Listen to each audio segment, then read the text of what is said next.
जय मसीह की प्रियो। आज हम सीखेंगे प्रकाशित वाक्य उसका 10 अध्याय। तो आइए हम स्टडी आरंभ करें। पहला पद यहाँ पर लिखा है, फिर मैंने एक और शक्तिशाली स्वर्गदूत को बादल ओढ़े हुए स्वर्ग से उतरते देखा। उसके सिर पर मेघधनुष था, उसका मुंह सूर्य के समान और उसके पांव आग के खंभे के समान थे। प्रियो, यूहन्ना ने एक और बलि स्वर्गदूत को स्वर्ग से उतरते देखा। इस वर्णन को पढ़कर अनेक लोग ऐसा मानते हैं कि वह प्रभु यीशु मसीह था। उसके सिर पर मेघधनुष था, जो परमेश्वर की वाचा का चिन्ह है। उसका मुंह सूर्य के समान था, यह उघाड़ी गई महिमा का प्रगटीकरण है। उसके पांव आग के खंभे के समान थे। खंभे सामर्थ और आग न्याय को दर्शाती है। पद क्रमांक 2, उसके हाथ में एक छोटी सी खुली हुई पुस्तक थी। उसने अपना दाहिना पांव समुद्र पर और बाईं पृथ्वी पर रखा। प्रियो, इस पद में हम देखते हैं उसके हाथ में एक छोटी सी खुली हुई पुस्तक थी। निसंदेह इसमें आने वाले न्याय का लेखा जोखा था। अपना दाहिना पांव समुद्र पर और बायां पृथ्वी पर रखे हुए उसने विश्वव्यापी प्रभुता पर अपने अधिकार का दावा ठोक दिया। पद क्रमांक 3 से लेकर 6 तक हम सीखेंगे।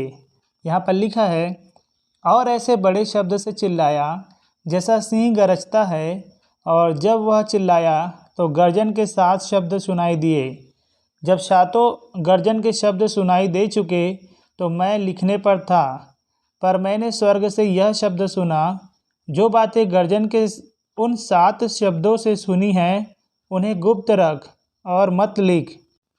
जिस स्वर्गदूत को मैंने समुद्र और पृथ्वी पर खड़े देखा था, उसने अपना दाहिना हाथ स्वर्ग की ओर उठाया, और जो युगानुयुग जीवता है, और जिसने स्वर्ग को और जो कुछ उसमें है, और पृथ्वी को और जो कुछ उसमें है, और समुद्र को और जो कुछ उसमें है सृजा, उसी की शपथ खाकर कहा, अब तो और देर ना होगी।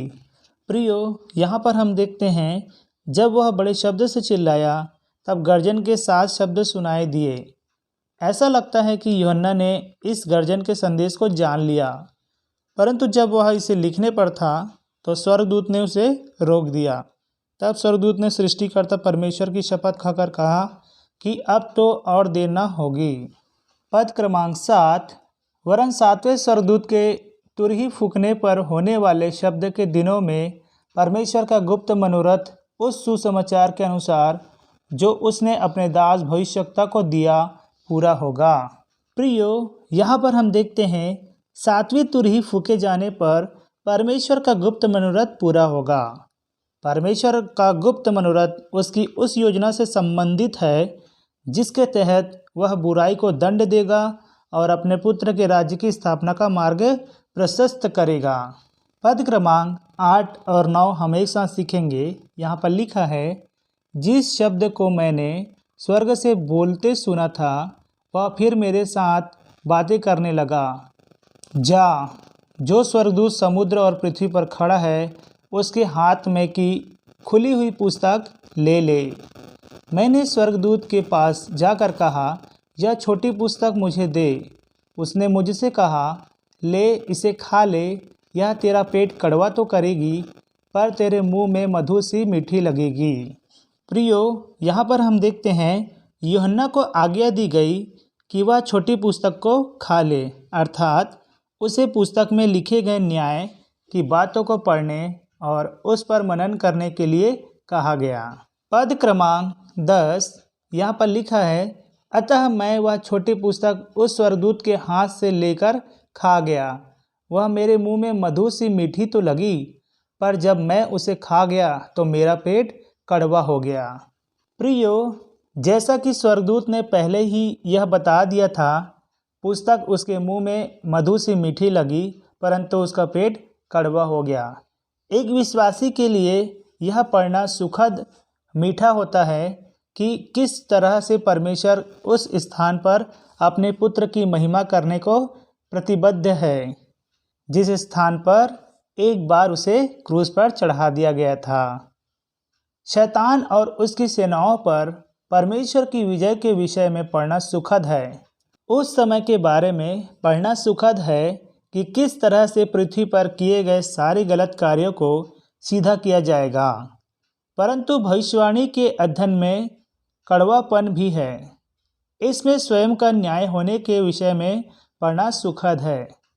जो भविष्यवाणी की पुस्तक में लिखा हुआ है, इसमें उस दंड को देखने का कड़वापन है जो विश्वास त्यागने वाले यहूदियों और मसीहियों को शीघ्र दिया जाना है।